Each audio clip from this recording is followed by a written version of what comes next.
বাংলাদেশ ভারতকে বন্ধু রাষ্ট্র হিসাবে মনে করে।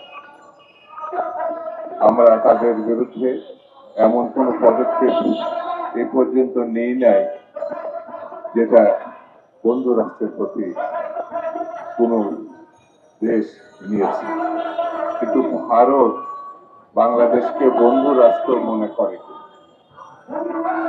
আজ ৫৩ বছরের ঘটনাবলী যদি আমি সামনে আনি তাহলে মনে হবে ভারত এ যাবৎ কালের যখনই যে পদক্ষেপ নিয়েছে তা কোনো বন্ধু রাষ্ট্রের সঙ্গে কোনো বন্ধুত্বপূর্ণ দেশ নিতে পারে না। অথচ ভারত দাবি করে তারা বাংলাদেশকে বন্ধু রাষ্ট্র হিসাবে মনে। স্বাধীনতার পর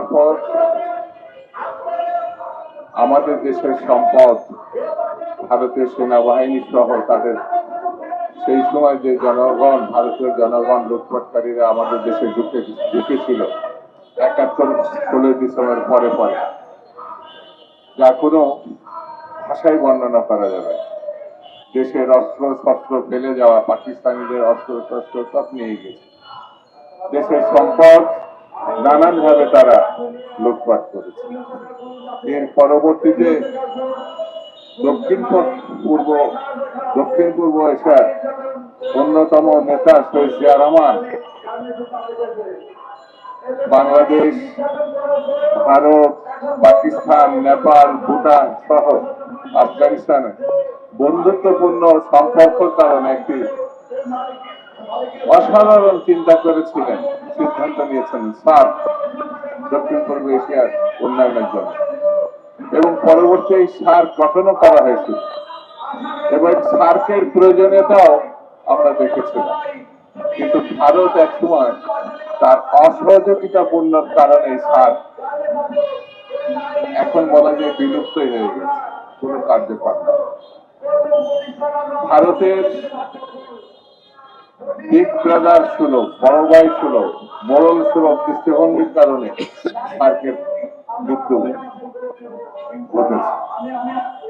বন্ধুরা,